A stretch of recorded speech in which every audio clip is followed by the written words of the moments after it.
Sí, Tati. Listo, súper. Ahí están todos viendo la presentación, ¿cierto?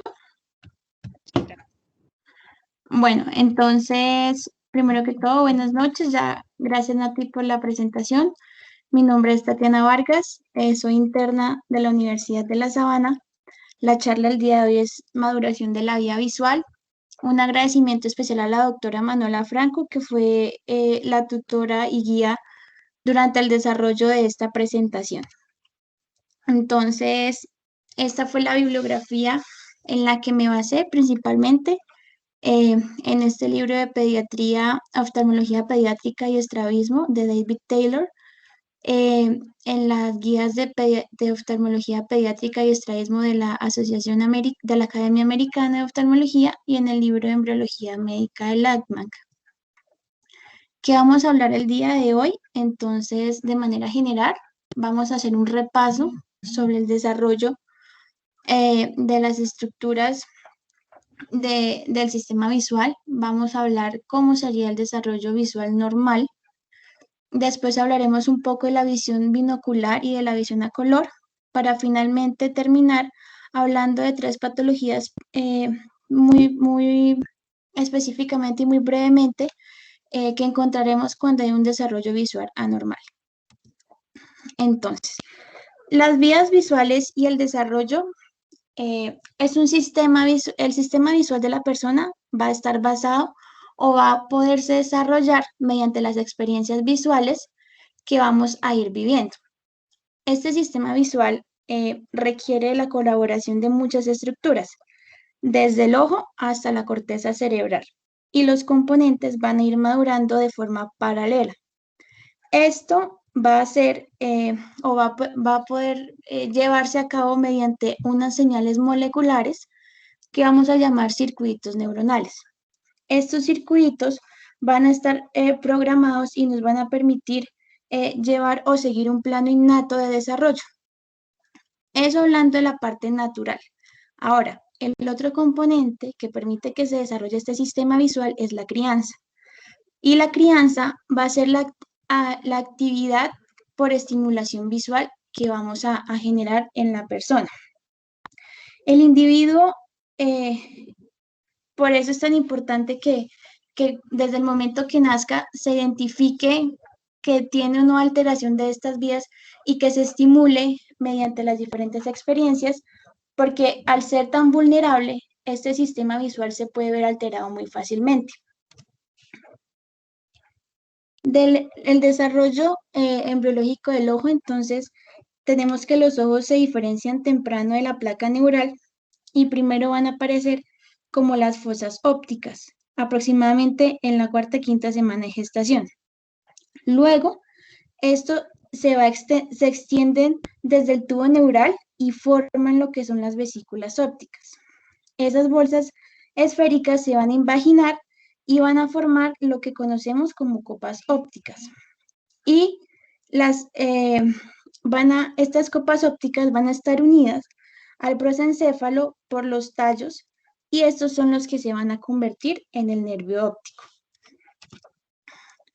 Es importante recordar, como lo hemos visto en presentaciones anteriores, que la mayoría o la mayor diferenciación de la copa óptica da lugar a cada uno de los diferentes componentes del ojo.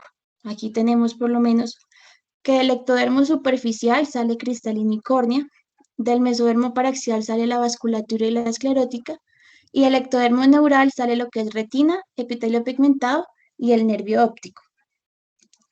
Aproximadamente a los 3 meses de gestación, cada una de estas estructuras debe estar en su lugar.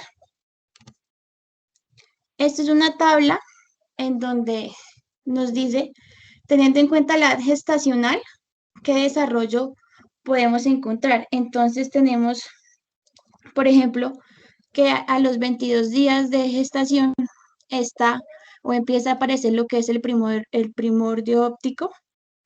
Al segundo mes ya empieza a desarrollarse lo que es la vasculatura coroidal y los axones desde las células ganglionares se empiezan a migrar hasta el nervio óptico.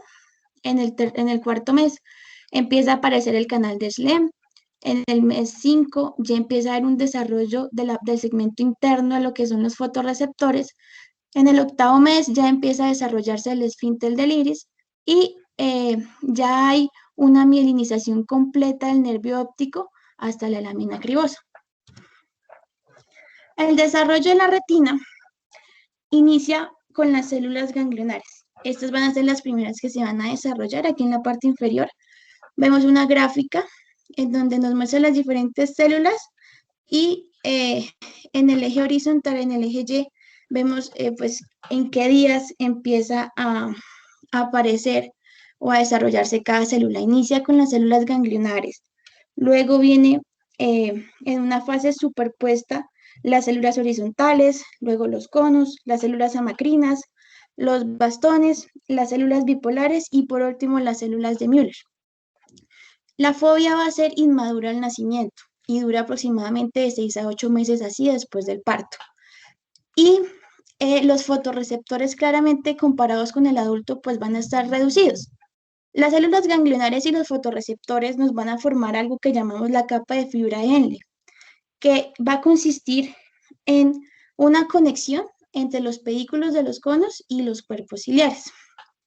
Es importante recordar que la madurez morfológica y en densidad tarda aproximadamente unos 15 meses y ahí podríamos empezar a decir que ya esta retina empiece a lucir como una retina de un adulto. ¿Qué factores pueden afectar o tienen cierto poder sobre el desarrollo de la retina? Básicamente los factores ambientales. Como le dije previamente, este desarrollo consiste y depende de experiencias sensoriales que va a irse generando. Esos factores ambientales actúan a nivel de las células progenitoras y van a permitir cambiar proporciones de diferentes tipos de células, pero de una etapa determinada. Y no van a poder inducir la producción de un tipo de células diferentes para esa etapa en la que está ese momento del desarrollo. A eso le llamamos que hay una competencia modelo de desarrollo retiniano, que va a consistir o va a constar de 2 etapas. La primera etapa, en donde se introducen las células de una forma, digamos que se empiezan a ir acomodando las células como en bandas, pero a una profundidad apropiada. Y esta profundidad y esta organización se va a ir generando, se va a modular por unas propiedades de adherencia y repulsivas de las diferentes células, para posteriormente llegar a una segunda etapa, en donde esta etapa ya está un poco más organizada y la célula ya se encuentra organizada en mosaico de una forma un poco más uniforme y permite y ya va a estar distribuida de una forma un poco más tangencial con una distribución que va a generar una lámina, que es a lo que se quiere llegar. El desarrollo del quiasma, que es la siguiente porción que vamos a ver, es bastante importante porque en esta estructura se va a integrar y se va a unificar lo que son los estímulos visuales que la persona va a poder captar a través de sus 2 ojos. Esta estructura va a ser ese punto de unión entre ambos nervios ópticos. Y esto, vamos a verlo más adelante, va a darse o se va a influenciar por diferentes factores, entre esos moléculas de adhesión, marcadores de vías o incluso expresión genética. Y va a requerir de que haya una mielinización del nervio óptico y que todos los axones de las células hayan alcanzado el cuerpo geniculado para que se logre pues este desarrollo adecuado. Las fibras en el quiasma van a estar distribuidas de una forma muy particular porque como en este punto se cruzan, vamos a encontrar que la mitad de las fibras neuronales pasan del nervio óptico derecho al izquierdo y pues de manera viceversa.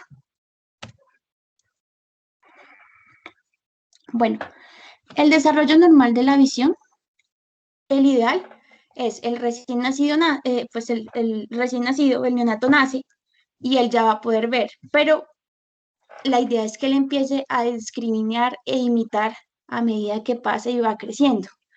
Inicialmente va a empezar a fijar patrones con unos contrastes altos, pero que sean simples, para posteriormente va a empezar a tener atracción por algunas características un poco más sutiles. Y la idea es que podamos evaluar que él está cumpliendo cada una de estas etapas mediante el uso de unas técnicas que usamos para evaluar la visión en el adulto, solo que las adaptamos pues para poder evaluarlo en los niños. Estas técnicas encontramos tres. Primero, el aspecto preferencial, que sería el PL. La segunda, los potenciales visuales evocados, el BEP. Y la tercera, el nistagmo optocinético u optoquinético, que sería el OKN. Para el aspecto preferencial o el PL, esta prueba básicamente lo que busca o lo que esperamos a realizarla es ver la agudeza visual en bebés o en niños que no pueden identificar imágenes o letras. Y esperamos que ellos se identifiquen cuando yo les muestre, como aparece aquí en la imagen, una especie como de tablita, que la mitad está todo en blanco y la otra mitad tiene unas rayas en vertical, que el niño se sienta atraído hacia donde están las imágenes, hacia donde están las rayas. Con esto, pues, confirmamos que el niño sí está viendo y se está percibiendo que hay algo en esa parte o en esa parte que él está viendo, en ese campo visual.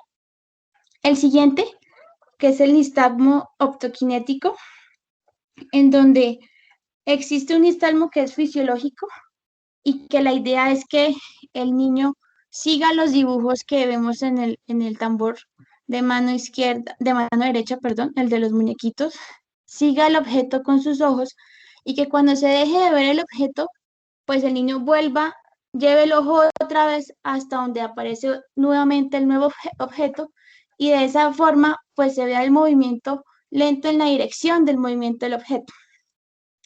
Y así ya cuando el objeto queda fuera del campo visual, rápidamente vuelve a llevar el ojo en sentido contrario y mira el siguiente objeto.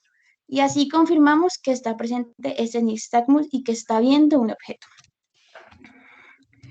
La siguiente y última prueba son los potenciales visuales evocados. Esta se hace básicamente igual que en el adulto, inclusive la interpretación es bastante similar y lo que busca es medir la actividad eléctrica de manera directa mediante el uso de electrodos mientras estoy estimulando la parte visual y esta estimulación genera una onda que va a ser percibida y se va a medir tanto en amplitud como en tiempo y por ende pues voy a hacer un registro. Ese registro pues se va a promediar y va a permitir registrar la respuesta pues que el niño va teniendo frente a cada estímulo que le voy mostrando. En la visión binocular, que es el siguiente tema que vamos a hablar, aquí la importancia de la visión binocular es tener claro que es la que nos va a permitir mantener esa fusión y poder ver como nosotros estamos viendo de manera normal un mismo objeto con el uso de los dos ojos. Ambas fobias deben apuntar hacia el mismo lugar en el espacio y requiere unos movimientos conjugados de los ojos que van a permitir que se mantenga esa fusión. Si hay alguna disparidad en algún punto de mi vida visual o tengo alguna alteración que afecta esta fusión, mantener esta fusión, pues voy a afectar mi campo de fijación.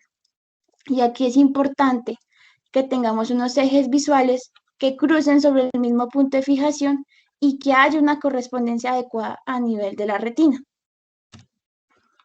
Este es un dibujo que repite casi lo que dije ahorita. Vemos que tenemos el ojo. No sé si están viendo mi cursor. Creo que no. Aquí, ya lo ven. La idea es que tengo el estímulo, mi ojo lo percibe, la retina lo percibe, se va por el nervio óptico aquí en el quiasma, dependiendo del lado, pues se va a decusar y la información va a viajar a través del tracto hasta llegar al núcleo geniculado y ya posteriormente, eh, aquí en el núcleo geniculado, mi información va a viajar de manera directa a la corteza cerebral. ¿Listo? Entonces, básicamente, para poder tener mi visión binocular, debe formarse una imagen de la misma escena en cada una de las retinas.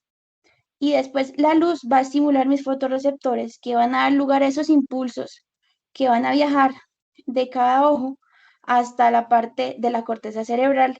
Y así voy a poder tener una percepción final adecuada y fusionada de ambas informaciones que mis ojos recogieron.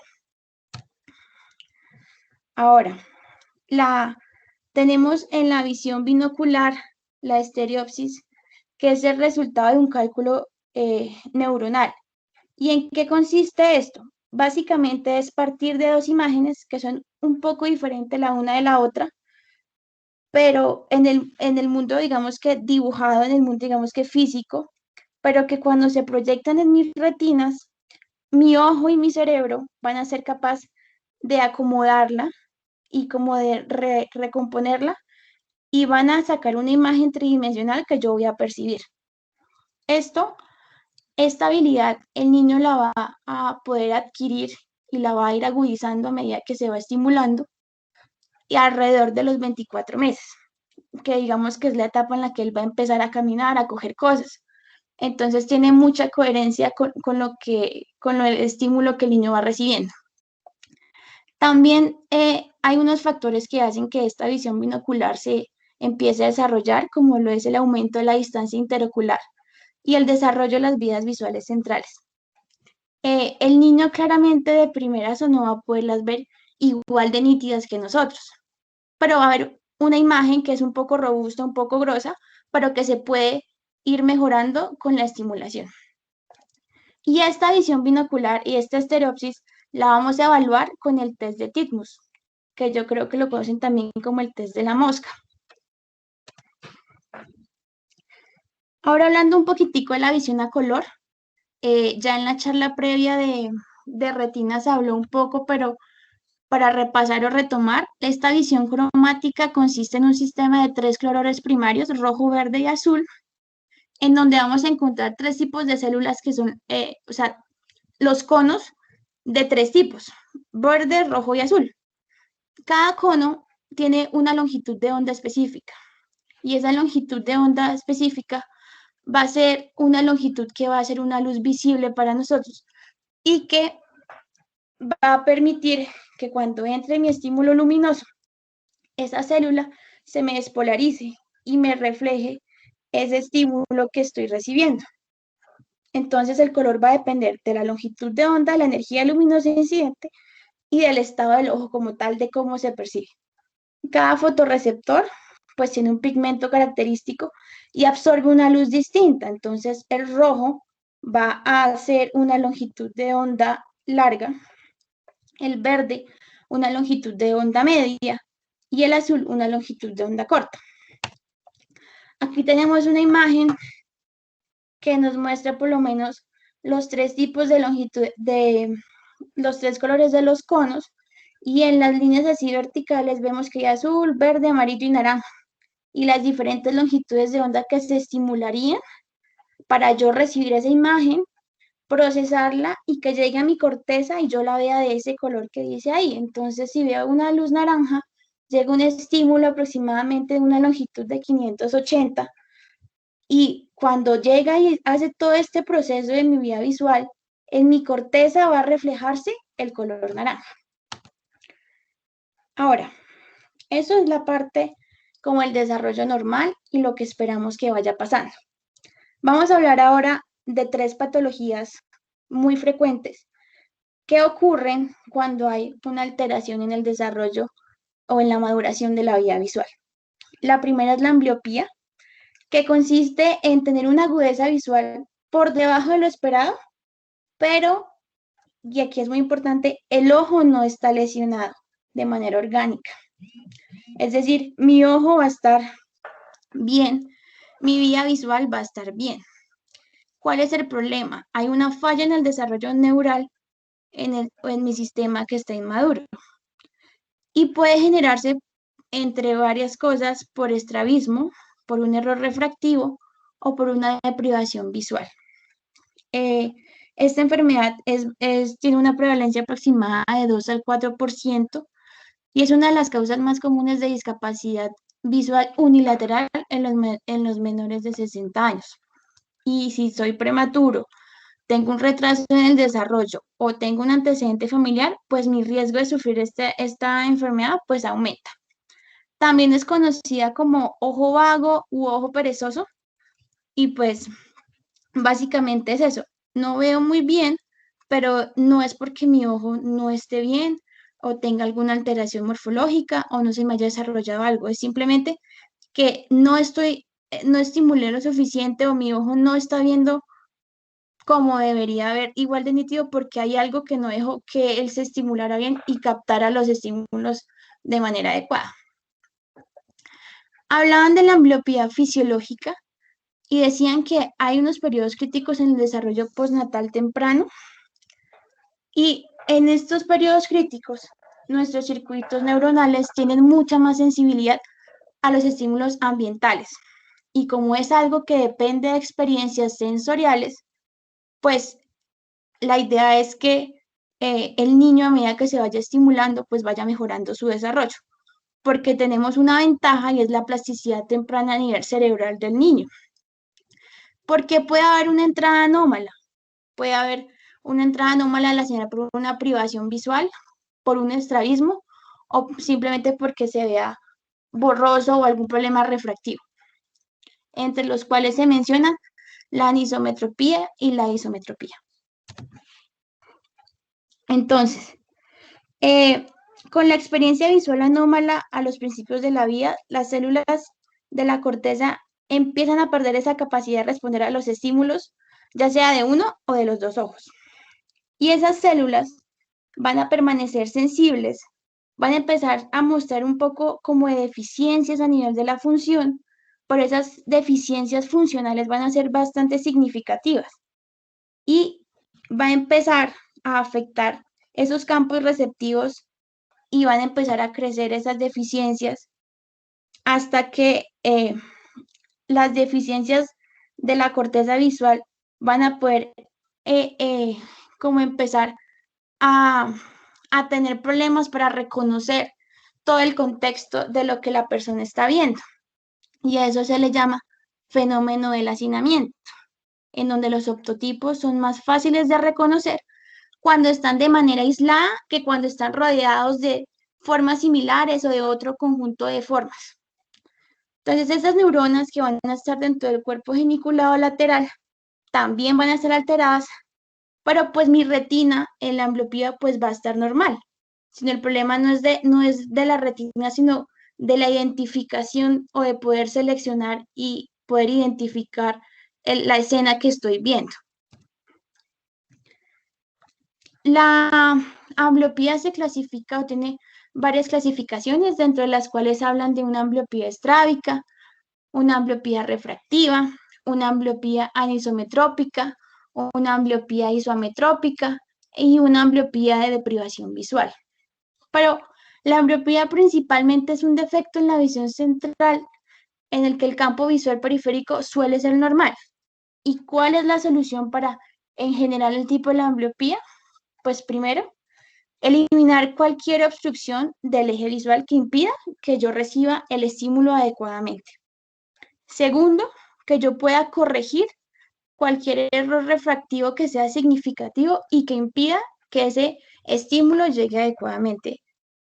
Y por último, promover el uso de ese ojo ambliópico para que digámoslo como que se entrene y yo pueda de manera muy activa, pues usarlo ya después con mi otro ojo. Entonces, no sé, es probable que hayan visto chiquitines usando parches, pero entonces el ojo que se tapa es el ojo bueno, el ojo que no es perezoso, entre comillas, para que se vea forzado a trabajar ese hombro ambliópico, ese ojo ambliópico.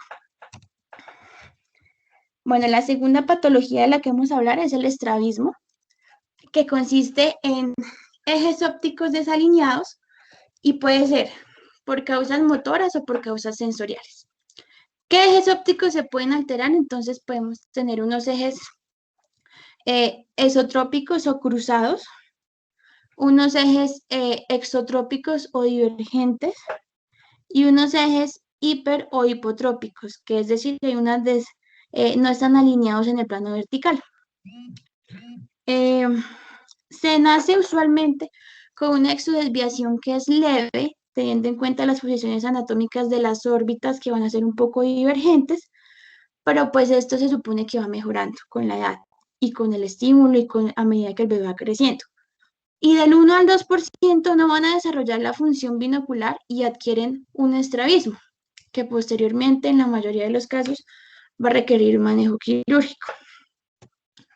Entonces, los dos ojos no van a mirar en la misma dirección. ¿Qué hago?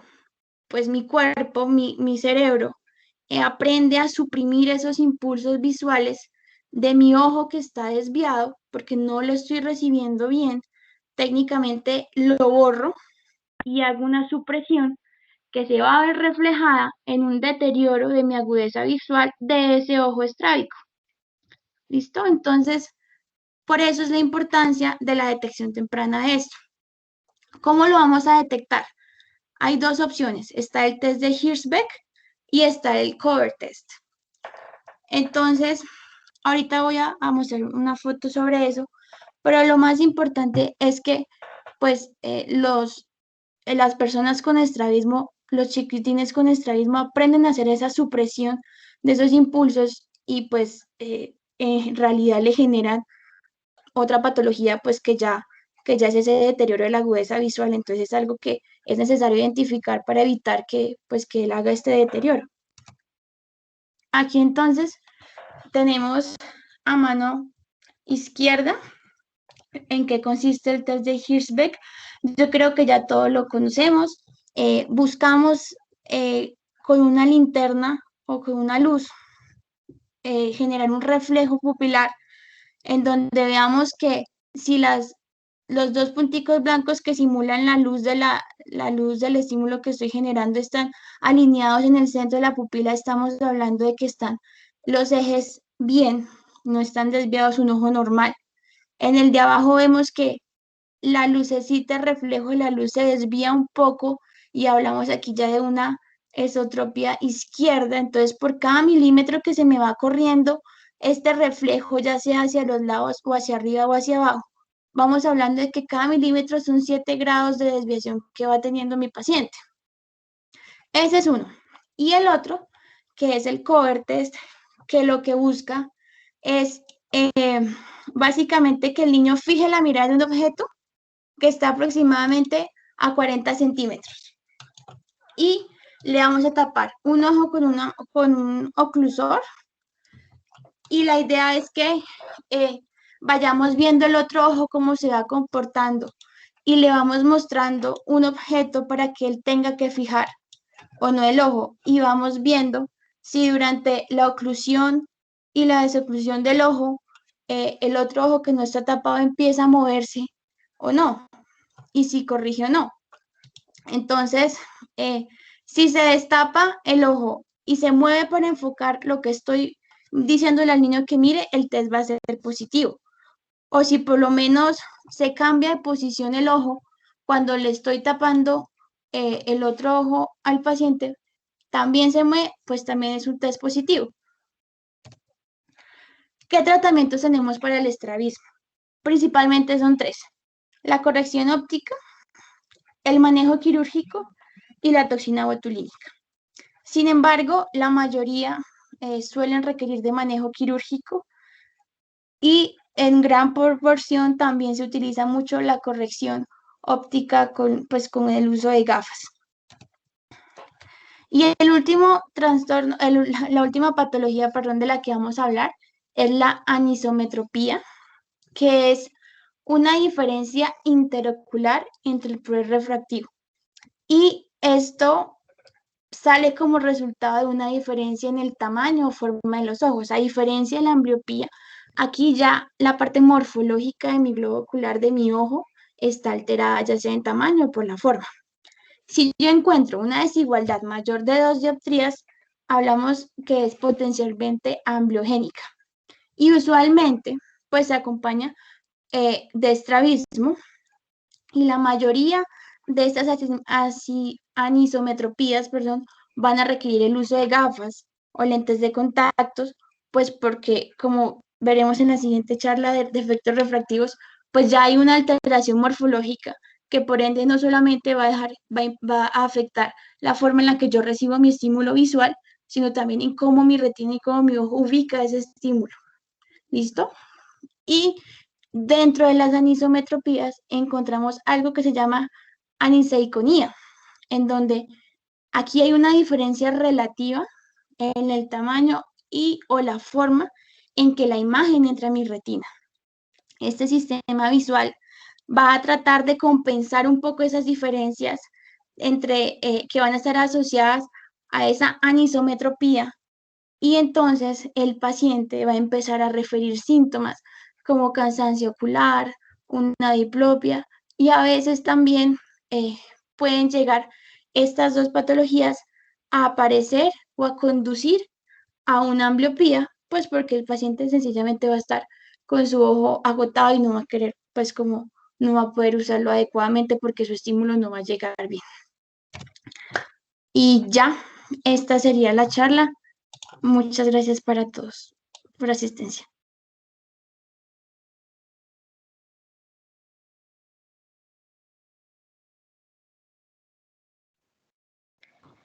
Tatiana, yo te quería felicitar. Me parece que la exposición fue muy clara. Algo que quiero nuevamente resaltarles a todos ustedes es el tema de la ambliopía. Acuérdense ustedes que es una patología que es prevenible y tratable, ¿sí? Si nosotros la diagnosticamos a tiempo en ese periodo de plasticidad. De ahí la importancia de todos de hacer un examen oftalmológico completo a todos los chiquitos, ¿sí? Mirar si tienen defectos refractivos o algún factor de riesgo para que no vayan a desarrollar su visión adecuadamente. Es importante ese tamizaje en niños precisamente para prevenirlo y que más adelante no vayan a tener una discapacidad visual. Ya cuando ha pasado todo este periodo de plasticidad, pues va a ser muy difícil poder recuperar la visión.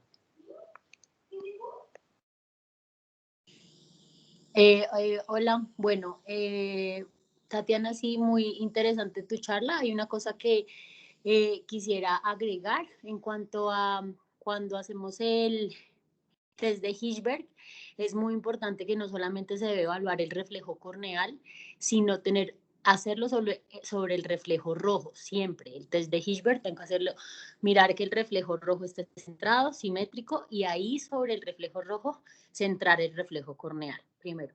Y en cuanto a las pruebas también de evaluación de estos defectos, es importante tener en cuenta el test de Krimsky, que es cuando principalmente el paciente no fija. Por ejemplo, niños que son muy chiquiticos, que no nos van a fijar para mirar a ver si tiene un cover o un cover positivo, y adicionalmente pacientes que miren, que tengan una agudeza visual peor de 20/400. Entonces, en ese caso, sirve hacer el test de Krimsky, que también es pues realizarlo con reflejo corneal y ocluir un ojo y mirar cómo es la respuesta de refijación. Y ya, principalmente eso, recordar que los estrabismos generalmente se tratan pues con cirugía. Un estrabismo pequeño, por más pequeño que sea, si no se corrige a tiempo, nos puede producir ambliopía en los menores, y adicional a esto, en el momento en que corregimos un estrabismo con gafas, es principalmente porque tiene algún componente refractivo. Entonces ahí sería pues la indicación de poner gafas, y principalmente pues el parche o la oclusión se hace es para tratar como tal la ambliopía. Muy interesante tu charla, muy clara. Felicitaciones. Muchas gracias, doctora. Incluso lo que dijo María Elvira, esta charla es tan importante, que la ambliopía es una de las patologías más frecuentes que aún existen en la patología ocular fácilmente prevenible, como decía la doctora María Elvira. Muchas gracias por la charla. Gracias a ustedes, doctores, muy amables.